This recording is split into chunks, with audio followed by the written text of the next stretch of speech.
عام لوگ جیسے ڈاکٹر وہ تھا آسم سندھ کا،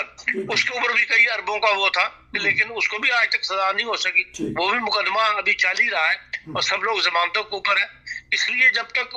ثابت نہ ہو جائے، اس سزا باقاعدہ اناؤنس نہ ہو جائے کہ ہاں جی یہ بندہ ملزم ہے اور اس کو اس جرم کی اتنے سال کی سزا دی جاتی ہے، تب تک وہ بہرحال مجرم جو ہے وہ نہیں گردانا جائے گا، نامزد ملزم ہی کہلائے گا۔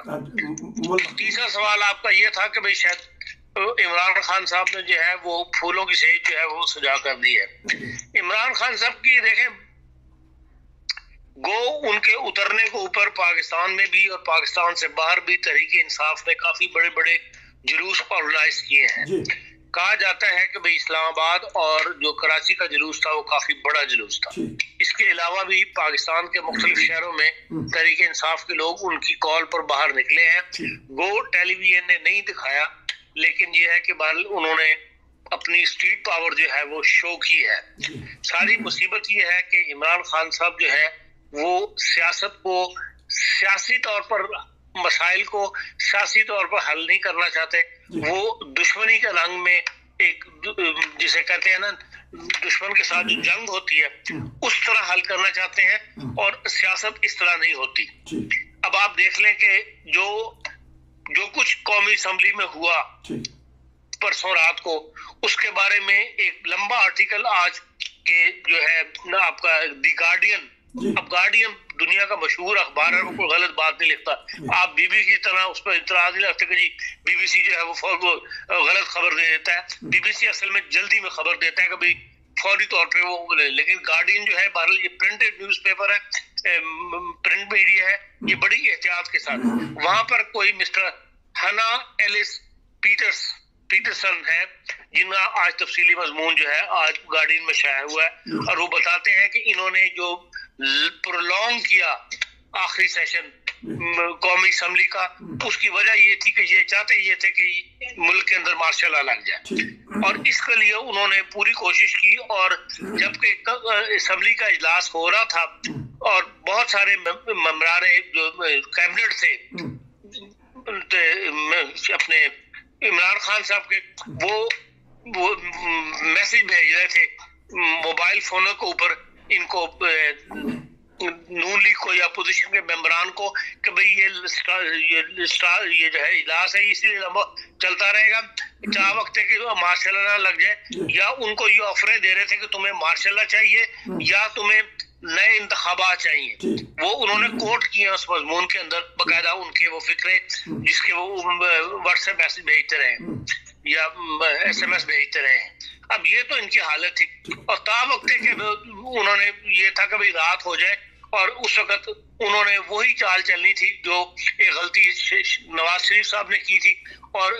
فوج کے سربراہ کو برطرف کر دیا تھا، تو فوج نے آگے قبضہ کر لیا۔ ان کا بھی یہی خیال تھا کہ میں مڈ نائٹ جا کے اینڈ پہ جا کے جو ہے وہ برطرف کر دوں گا فوج کے سربراہ کو، تو اس کی وجہ سے پھر یہ ہے فوج میں مارشل لا لگ جائے گا، اور یہ ان کی پالیسی چال تھی جو کامیاب نہیں ہو سکی۔ فوج کو بھی پتہ لگ گیا کہ جو پرولونگ ہو رہا ہے سیشن اس وجہ سے ہو رہا ہے، اس قسم کی ایس ایم ایس جو ہے وہ بھیجی جا رہی ہیں، تو تب فوج نے آ کے مداخلت کی اور انہوں نے ان کو چلتا کیا۔ نواز شریف صاحب کو پرائم منسٹر ہاؤس سے نکالا، جس میں وہ کم بیٹھتے تھے اور بنی گالہ ہاؤس میں زیادہ اپنا دفتر لگاتے تھے۔ اس رات وہ وہاں آ کے بیٹھے ہوئے تھے اور جانے کا نام نہیں لے رہے تھے، تو پھر فوج نے مداخلت کر کے تو ان کو وہاں سے روانہ کیا کہ ہاں وہاں جائے۔ اب یہ بتائیں کہ اس قسم کی جو حرکتیں ہیں، یہ وہی بات ہے کہ نہ کھیڈیں گے نہ کھیڈن دیاں گے، جسے پنجابی میں کہتے ہیں،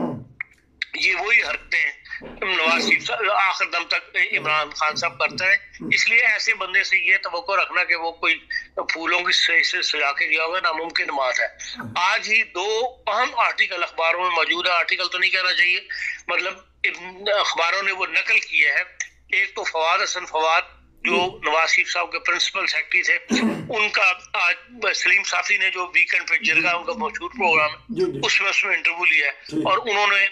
بہت سارے پول جو ہے وہ کھولے ہیں ان کی حکومت کے، اور انہوں نے بتایا ہے کہ میں اپنے بارے میں انہوں نے کہا ہے کہ بھئی میں اس بات کی مطلب جواب دہ ہوں قوم کو کہ سی پیک کے معاملے کے اندر کسی چائنیز کمپنی نے یا کسی پاکستانی کمپنی نے کہیں ایک پیسے کرپشن کر کے ہم نے ان کو ٹھیکے دیے ہوں یا کچھ ہو، تو اس کے لیے ہم آج بھی جواب دہ ہیں اور آئندہ 10 سال بھی جواب دہ ہوں گے. اتنی بڑی بات تو وہ نہ کر رہا ہے. اور یہی چاہا ہے کہ جو ان کی گورنمنٹ تھی عمران خان صاحب کی، ان کے پاس نہ ٹیم ورک تھا، نہ ان کے پاس صلاحیت تھی کہ جو مسائل ملک میں موجود ہیں ان کو کیسے حل کرنا ہے، اور نہ ان مسائل کا حل جو تھا ان کی ترجیحات میں شامل تھا. ان کی ترجیحات میں محض دشمنی شامل تھی جس کے اوپر انہوں نے سارا زور لگا دیا. ان کا میں ایک عام سیکٹری ہوں، سیکٹریٹ میں کام کرنے والا آدمی تھا، میرے خلاف ہی ایسے الزامات گھڑ دیے گئے اور 19 مہینے مجھے جیل میں رکھا گیا اور نکلا کیا. کوئی بھی ایک الزام بھی وہ آج تک ثابت نہیں کر سکے. ان کی ساری توجہ تھی ملک کی بگڑتی ہوئی صورتحال کو سنبھالنے کی بجائے وہ ان کی توجہ تمام تر دشمنی کی طرف تھی، جس کا پاکستان کو بہت زیادہ نقصان ہوا اور پاکستان بہت زیادہ کمزور ہوا. اور یہی بات میاں عاطف میاں نے، جو دنیا کے ماہر معاشیات ہیں، جن کو تھوڑی دیر کے لیے عمران خان صاحب نے اپنی جو مشاورتی معاشی کمیٹی بنائی تھی اس میں بھی شامل کیا تھا، ان کو نکال دیا بعد میں، اور لوگ بھی چھوڑ گئے اس وجہ سے، اور وہ معاشی کمیٹی بھی کام نہ کر سکی. انہوں نے یہی بات لکھی ہے کہ عمران خان صاحب کو وقت کے جو معیشت کے چیلنجز تھے وہ اس کو کہنا چاہیے کہ وہ اس کو سنبھال ہی نہیں سکے، یعنی وہ اس کو جج نہیں کر سکے ملک کے چیلنجز کیا ہے. ان کا اس وقت جب ان کو حکومت ملی ہے، اس میں کوئی شک نہیں کہ ملک میں معاشی چیلنجز شروع ہو چکے تھے، لیکن ان کی ساری توجہ جو تھی وہ ان چیلنجز کا حل ڈھونڈنے پر ہونی چاہیے تھی، ان کی اور ان کی ٹیم کی. لیکن نہ عمران خان میں یہ صلاحیت تھی، نہ جو لوگ انہوں نے ساتھ لگائے ان میں یہ صلاحیت تھی کہ وہ ان چیلنجز کا مقابلہ کرتے. اس کی مثال انہوں نے یہ دی ہے کہ پاکستان کی جو کرنسی ہے وہ اس وقت ڈاؤن ہونا شروع ہو گئی تھی اور وہ ایک خطرناک صورتحال میں داخل ہوتی چلی گئی. اس سب سے پہلا چیلنج ان کے لیے یہ تھا کہ وہ ڈالر کو، روپے کو سنبھالتے، لیکن روپے کو سنبھالنے کی بجائے انہوں نے اس طرف توجہ نہیں دی، نہ اس کی اہمیت کو سمجھا کہ اس کا کیا نقصان ہوگا. اور نتیجہ یہ نکلا کہ مسلسل 3 سال روپیہ گرتا 119 روپے کا ڈالر کا ہو گیا ہے اور معیشت جو ہے بالکل بیٹھ گئی ہے. ان کا اس قسم کے اور چیلنجز کی بھی انہوں نے مثالیں دی ہیں، میں فون پہ ساری تو بیان نہیں کر سکتا. باقاعدہ انہوں نے ٹویٹ کیے ہیں اور ان کا ٹویٹ اتنا امپورٹنٹ تھا کہ پاکستان کے تمام انگریزی اخبارات نے آج اس ٹویٹ کو جو ہے وہ خبر بنا کے شائع کیا ہے کہ عمران خان کی حکومت کیوں فیل ہوئی اور اس نے کیا کیا غلطیاں کی معاشی طور پہ اور سیاسی طور پہ. تو یہ اس لیے عمران خان صاحب کا یہ کہنا، آپ کا یہ سوال کہ بھی وہ پھولوں کی سیج سجا کے گئے ہیں یا مشکلات پیدا کر کے گئے ہیں، ساری دنیا یہ کہہ رہی ہے، معاشی لوگ، کہ مشکلات میں اضافہ ہوا ہے پاکستان کی، اور انہوں نے ایسی مطلب معیشت کو سنبھالا دینے کی بجائے مزید بگاڑ دیا ہے، جہاں سے کہ پاکستان کو دوبارہ اٹھنا جو ہے ایک مشکل مرحلے سے مشکل دور جو ہے وہ اور لمبا کر کے چلے گئے. بلکہ بارودی سرنگیں بچھا کے گئے. اچھا یہ بتائیے گا، جس طرح آپ پہلے بھی کہتے تھے کہ عمران خان مذہبی کارڈ انجانے میں کھیل دیتے ہیں، سب سے پہلا مذہبی کارڈ انہوں نے میاں عاطف جو کہ احمدیہ عقیدہ سے تعلق رکھتے تھے ان کو ہٹا کے پاکستانی عوام کو یا پاکستانی ایک طبقے کو خوش کرنے کے لیے ایک ایسے ماہر جو مالی طور پہ پوری دنیا میں مانے جاتے ہیں ان کو ہٹا کے مذہبی کارڈ کھیلا. آج ہی وہ کہہ رہے ہیں کہ دیکھیں یہ ان کی پہلی غلطی تھی مالی طور پہ، جو آپ نے تفصیل سے بتا دی ہے. یہ مذہبی اس وقت وہ ڈر گئے تھے، اس وقت وہ حکومت کے شروع میں ہی، کیونکہ انہوں نے ان کو شامل کر دیا تھا، پتہ نہیں تھا ان کو کہ یہ ایم ڈی اے جماعت سے ہے یا اس کا اتنا ریئیکشن شو ہوگا، تو وہ شروع میں اپنی حکومت میں جو ہے وہ اس قسم کے مشکلات کا سامنا نہیں کرنا چاہتے تھے عوامی طور پر یا علماء کی طرف سے، اس لیے انہوں نے اس وقت فوری طور پہ ایسا قدم اٹھا دیا. لیکن اس سے نتیجہ یہ نکلا کہ پھر وہ مزید دبتے چلے گئے، جو علماء کا طبقہ تھا یا مذہبی طبقات ہے ان سے وہ مزید دبتے چلے گئے، اور پھر ان کو بھی وہ سٹیج آ گئی کہ ان کو اپنے کو محفوظ بنانے کے لیے مذہبی کارڈ بار بار کھیلنے پڑے. اور آج بھی عاطف میاں ایک محب وطن پاکستانی ہونے کے ناطے بتایا ہے کہ کیا کیا ان کی غلطیاں تھیں. اچھا ایک اور بتائیے کہ عمران خان صاحب کی ابھی بھی خبر آئی کہ وہ کہتے ہیں کہ میں چوروں، ڈاکوؤں، فراڈیوں اور جو امپورٹڈ حکومت ہے اس کے ساتھ نہیں بیٹھوں گا، استعفے دے دوں گا. تو وہ پھر خاندانی ملزمان کے ساتھ بیٹھنا نہیں چاہتے، تو حکومت کیا کرے گی؟ اور ساتھ خورشید بیٹھنا انہوں نے جو ہے وہ قومی اسمبلی میں ہے جی، انہوں نے کسی ملزمان کے ساتھ نہیں بیٹھنا جی۔ ایک ہاؤس ہے قومی اسمبلی کا جو ملک کا سب سے محترم ہاؤس ہے، اس میں انہوں نے بیٹھنا ہے۔ وہاں انہوں نے جو حکومت میں ہوں گے لوگ، چاہے وہ جس کی بھی حکومت ہو، اس کے خلاف انہوں نے جو ان کو تنقید کرنی ہے ان کے اچھے کاموں پر۔ یہ تو رواج ہی نہیں ہمارے کہ اچھے کاموں پر کسی کو اپریشیٹ کیا جائے، ان پر بہرحال جو ان کے نقائص ہیں وہ ان کو بتانے ہیں۔ اس میں حکومتوں اور بندوں کا سوال نہیں ہونا چاہیے۔ آپ نے ملک کے لیے الیکشن لڑا ہے، ملک کی خدمت کے لیے آپ نے سیاست کی ہے، اور اسی کاس کو ملک قوم کی خدمت جو ہے وہ مطمئن نظر ہونا چاہیے، ذاتی دشمنی مطمئن نظر نہیں ہونی چاہیے۔ ان کا مطلب یہ ہے کہ میں پریشر ڈالوں ایسے اداروں پہ جنہوں نے ایک رات 12 بجے وہ دکھا دیا، جس کا آپ نے کچھ ذکر بھی کر دیا۔ ایک اور ادارہ ہے جس نے راتوں رات اپنے گیٹ کھول لیے، تو ان کے اوپر یہ پریشر بنانا چاہتے ہیں۔ وہ پریشر